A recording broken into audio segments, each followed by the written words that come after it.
ஒருமுறை Walter Aldrich என்ற அவ்வளவா அனுபவம் இல்லாத ஒரு சர்க்கஸ் பயிற்சியாளர் யானை குளிப்பதற்காக அழைத்துச் சென்றார். வழியில் ஒரு பழக்கடை தென்படவே அதை நோக்கி யானை சென்றது. பழக்கடை நோக்கி செல்லும் யானையை அங்குசத்தின் கூரான முனையால் யானையின் தலையில் பலமாக அடித்து விட்டார். வலி தாங்க முடியாத யானை தனது தும்பிக்கையை கொண்டு ஆல்ட்ரிச்சை கீழே தள்ளி அவர் தலையின் மீது காலை வைத்து அழுத்தி கொன்றுவிட்டது. பின்னர் சர்க்கஸ் கம்பெனிக்கு யானை அழைத்துச் செல்லப்பட்டது.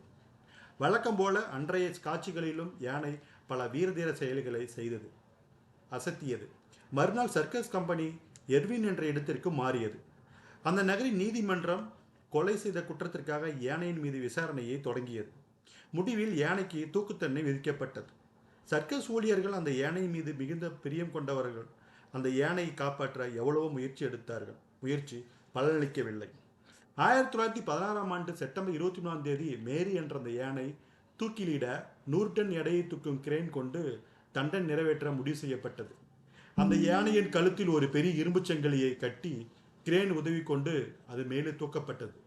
5 அடி உயரம் போவதற்குள் இரும்பு சங்கிலி அருந்து விட்டது. அதைவிட கெட்டியான சங்கிலியை கொண்டு அந்த யானையின் தூக்குத்தண்டனை நிறைவேற்றப்பட்டது. இது டென்னசி மாகாணத்தில் இருக்கும் கிங்ஸ்போர்ட் என்ற ஊரில் இந்த தண்டனை நிறைவேற்றப்பட்டது. நன்றி.